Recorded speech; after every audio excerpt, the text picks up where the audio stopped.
warahmatullahi wabarakatuh. Salam dan bahagia.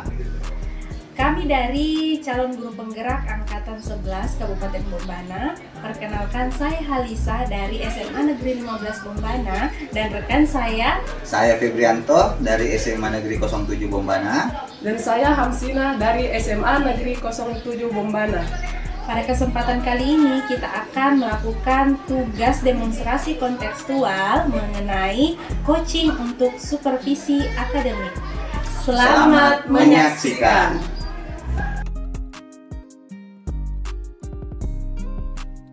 Assalamualaikum Bu Hamsina. Salam Halisa. Bagaimana kabarnya Bu? Alhamdulillah baik. Oke, jadi hari ini Bu akan melakukan proses coaching ya Bu? Iya. Sebelum kita melakukan kegiatan coaching kali ini, sebagai awal itu saya akan menanyakan beberapa pertanyaan kepada Ibu ya. Sebelum itu saya akan mendiskusikan dulu nih rubrik penilaian kita hari ini, yaitu pada saat coaching nanti. Jadi coach dan coachee itu akan saya amati Bu, apakah sudah sesuai dengan alur tirta. Kemudian bagaimana Ibu mengajukan pertanyaan berbobot kepada coachee nanti. Selanjutnya bagaimana coachee tersebut menanggapi pertanyaan dari coach. Oke, dan juga Bu, selama proses coaching nanti jangan melupakan prinsip coaching Bu, yaitu kemitraan, kemudian proses kreatif dan memaksimalkan potensi. Oke, baik, kita langsung saja ke pertanyaannya. Yang pertama itu kompetensi apa Bu yang ingin dikembangkan pada coaching kali ini? Kompetensi yang ingin saya kembangkan pada coaching kali ini Bu, yaitu pertama mendengarkan aktif, kemudian mengajukan pertanyaan berbobot. Oke, mendengarkan aktif dan mengajukan pertanyaan berbobot ya Bu. Oke, selanjutnya kompetensi mana saja yang ingin dikembangkan secara spesifik Bu? Yang saya mau kembangkan itu, ya itu mungkin yang dua itu Bu. Yang dua ya? Mendengarkan aktif, mengajukan pertanyaan dan berbobot. mengajukan pertanyaan berbobot. Oke, baik Bu, kita lanjut ke pertanyaan ketiga. Indikator yang ingin dicapai dalam coaching nanti. Indikator yang ingin saya capai, yang pertama itu Bu, saya akan menggunakan alur tirta. Di mana alur tirta itu, di mana saya dapat mengidentifikasi tujuan, identifikasi, kemudian rencana aksi dan tanggung jawab. Kemudian yang kedua, saya akan berusaha pada si coach untuk mengungkapkan masalah yang tidak diungkapkan, kemudian mencari langkah-langkah solusi yang dia ambil. Oke, baik sekali Bu. Semoga proses coachingnya berjalan lancar ya Bu. Jadi setelah ini kita akan bercakap-cakap lagi pada tahap diskusi. Iya Bu. Iya Bu. Terima kasih. Sama-sama.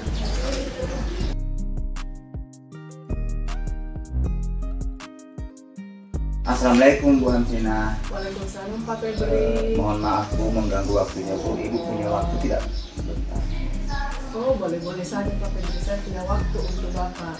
Begini Bu, kebetulan ada sedikit permasalahan di dalam kelas saya, dan ini sudah lama berlangsung, dan sepertinya saya butuh teman cerita untuk menentukan kira solusi apa yang bakal saya akan ambil nantinya untuk mengatasi masalah-masalah saya pada saat saya melakukan kegiatan pembelajaran. Oke, kira-kira apa yang dibahas dalam pembicaraan kita hari ini?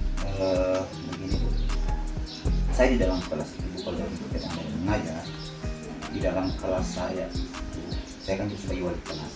Nah, ini juga memang sudah banyak keluhan dari teman-teman guru bahwa di dalam kelas saya itu ada salah satu siswa yang memang memiliki kemampuan, bukan juga kemampuan, kelakuan yang berbeda dari teman-teman yang lain. Dan kelakuan itu dianggap overacting, mungkin terlalu berlebihan, mungkin gerakannya atau perlakuan, akhirnya membuat biasanya guru-guru yang masuk belajar, termasuk saya sendiri dan teman-temannya di dalam kelas itu tidak nyaman belajar di dalam kelas. Gitu. Oke, kelakuan siswanya yang overacting itu. Nah, dari kelakuan siswa Bapak yang overacting itu, bagaimana situasi atau kondisi kelas sekarang Pak? yang jelasnya begini, situasi pada saat kegiatan belajar mengajar oke berjalan dengan baik, cuma karena tiba-tiba si anak ini langsung overacting, kadang berteriak, kemudian memanggil temannya dengan suara keras, kadang juga misalnya keluar dengan kurang sopan kan gitu.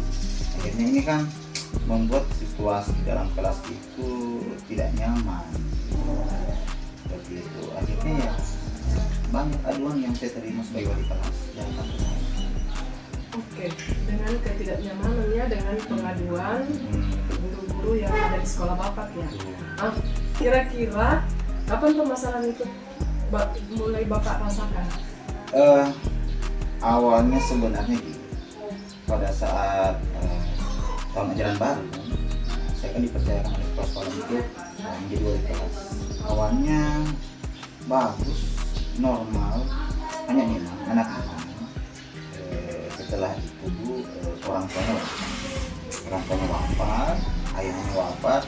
Nah mulai dari saat itu saya sudah mencoba memberikan treatment sebagai wali kelas kan mestinya begitu, tetapi ternyata mungkin juga dampaknya dari situ akhirnya ini anak kayak ngelunjak, kayak mungkin merasa saya manjakan atau apa, padahal sebenarnya yang saya berikan ini adalah treatment agar supaya siswa ini tidak merasa sendiri, merasa masih ada orang yang menyayangi dia. Tetapi mungkin karena faktor itu tadi akhirnya ya menginjak, maksudnya dia bertindak semaunya dia di dalam kelas.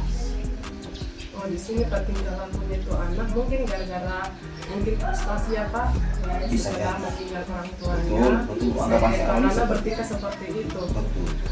Kira-kira kalau dari tingkah laku si anak itu Pak, ya apa dampaknya di dalam proses pembelajaran di kelas? Itu tadi dampaknya itu sangat sangat terasa sekali sebenarnya. Dampak ini bisa terjadi teman-temannya, bisa juga kepada guru. Kalau teman-temannya ini setelah saya cek, mereka itu merasa merasa tidak nyaman belajar dengan anaknya. Tidak nyaman karena sekarang mereka semuanya sudah fokus, tiba-tiba anak ini melakukan kegiatan-kegiatan yang overacting, akhirnya mengganggu konsentrasi siswa-siswa yang lain yang ada di situ. Begitupun juga dengan guru. Nah, kemudian guru juga seakan-akan tidak berani melakukan tindakan yang maksudnya memberikan sanksi atau apa, karena memang anak ini kan kita belum tahu apakah memang ada frustasi atau apa karena ditinggalkan oleh orang tua atau seperti apa. Kira-kira dari kenyamanan itu apa yang Bapak lakukan untuk mengatasi masalah tersebut? Sebenarnya sudah ada beberapa langkah yang saya lakukan, tapi sepertinya memang kurang maksimal. Kemarin saya sudah coba membuat kesepakatan kelas. Itu langkah pertama yang kemarin saya buat untuk melakukan kesepakatan kelas. Awalnya alhamdulillah berjalan dengan baik. Nah, tetapi memunculkan masalah baru sebenarnya, yaitu sedikit melapor, misalnya anggaplah ada temannya yang misalnya berkomunikasi, tapi laporannya beda. Kadang si anak ini karena memang wataknya mungkin yang sudah terlanjur overacting, kadang dia laporkan temannya ke saya, Pak itu ada yang pacaran, ada yang begini, padahal tidak seperti itu. Akhirnya temannya juga tidak nyaman dengan kesepakatan kelas yang sudah dibuat seperti itu. Masalah kesepakatan kelas. Ya. Nah, jadi ini dari kesepakatan kelas, bagaimana respon atau situasi setelah Bapak melakukan itu? Awalnya bagus, namun karena kondisi tadi dia kan maksudnya terlalu overacting, akhirnya seakan-akan kesepakatan kelas ini dijadikan sebagai ajang untuk melapor di antara mereka. Gitu. Akhirnya semakin bisa dikatakan semakin kacau juga sebenarnya. Tetapi saya sudah mewanti-wanti akan melakukan revisi, seperti nanti saya akan melakukan revisi, kemudian mengadakan pertemuan kembali dengan seluruh anak wali kelas saya, seluruh perwakilan saya, kemudian saya akan coba memberikan mungkin pemahaman yang lebih mendalam lagi tentang kesepakatan kelas itu seperti apa, dan mungkin bisa saja nanti poin-poinnya akan ditambah dari kesepakatan kelasnya supaya semuanya, sehingga kesepakatan kelas ini bisa bersifatnya ini adil untuk semuanya. Oke, sangat bagus rencana Bapak itu ingin merevisi kesepakatan kelas ya Pak, kesepakatan kelas. Betul. Dari beberapa solusi yang sudah ada, solusi mana yang menurut Bapak akan dikembangkan selanjutnya? Saya akan coba merevisi kesepakatan kelas. Jadi saya akan coba merevisi dengan tetap berpedoman bahwa kesepakatan kelas ini kita sepakati secara bersama-sama oleh seluruh siswa yang ada di dalam kelas tersebut dan termasuk saya sebagai orang kelas, sehingga tidak ada kecemburuan di antara mereka, dan mungkin perlu komitmen bahwa semua status siswa sama. Jika misalnya ada yang melaporkan, yang dilapor tidak boleh sakit hati, karena memang jangan sampai memang hal itu sudah melanggar kesepakatan kelas. Kemudian saya juga sebagai wali kelas mestinya ya setiap ada laporan tentunya harus melakukan klarifikasi terlebih dahulu apakah hal yang disampaikan itu benar atau tidak. Dan selama ini memang saya tidak pernah mengklarifikasi. Oh iya, oke. Kira-kira kapan rencana solusi itu akan dilaksanakan? Mulai besok. Mulai besok ya. Karena insya-Allah mulai besok. Kira-kira apa harapan Bapak kepada peserta didik Bapak? Harapan saya mudah-mudahan kelas saya ini semuanya siswanya aktif, tetapi keaktifannya ini dalam proses kegiatan belajar mengajar dan kegiatan kalau misalnya ada kelakuan atau tindakan tambahan yang di luar proses pembelajaran, mudah-mudahan itu sudah tidak ada, dan siswa saya semuanya dalam keadaan nyaman dalam kegiatan belajar mengajar. Kemudian kesepakatan kelas yang ada mudah-mudahan itu bisa bersikap adil untuk mereka, tidak ada yang diutamakan, tidak ada yang dispesialkan. Mudah-mudahan seperti itu anggapannya mereka, dan mudah-mudahan juga kesepakatan kelas ini bisa dijalankan oleh peserta didik bukan karena faktor eksternal, tetapi karena memang dorongan dari dalam diri mereka untuk melakukan atau meyakini keyakinan kelas yang ada. Oke, baik Pak. Dari masalahnya Bapak, kita sudah pembicaraan kita hari ini, Bapak bisa mengungkapkan masalahnya, kemudian sudah bisa mendapatkan langkah-langkah solusi untuk mengatasi siswa yang overacting itu. Betul.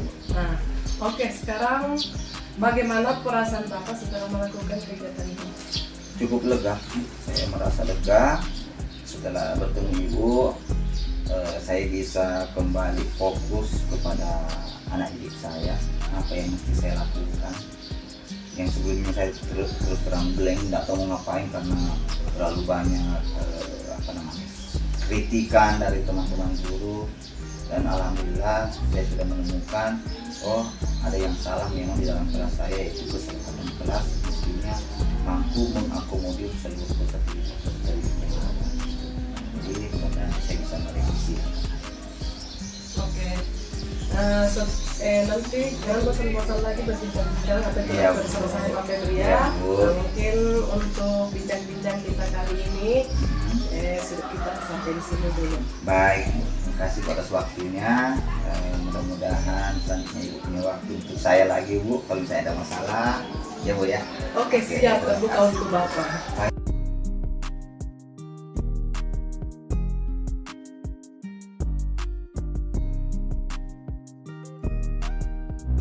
Assalamualaikum Bu Hamsina.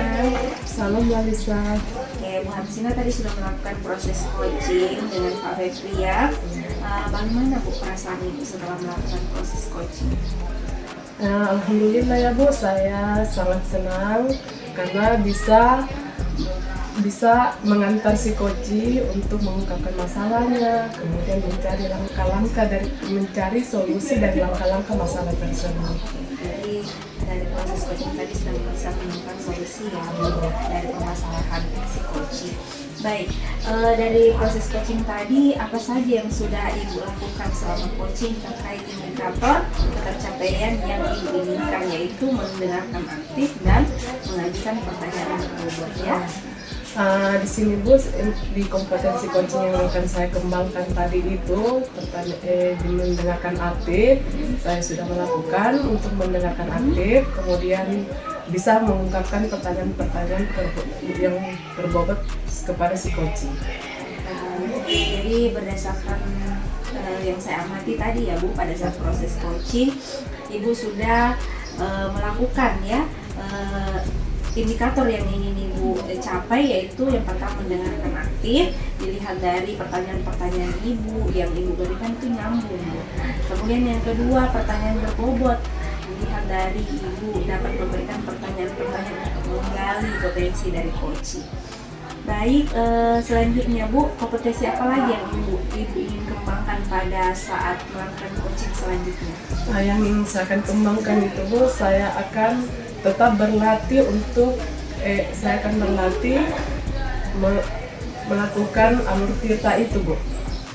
Itu ya Bu. Iya, alur tirta yang saya akan Mungkin hari ini cukup ya percakapan pra-observasi kita. Terima kasih Bu atas waktunya. Assalamualaikum warahmatullahi wabarakatuh. Waalaikumsalam warahmatullahi wabarakatuh.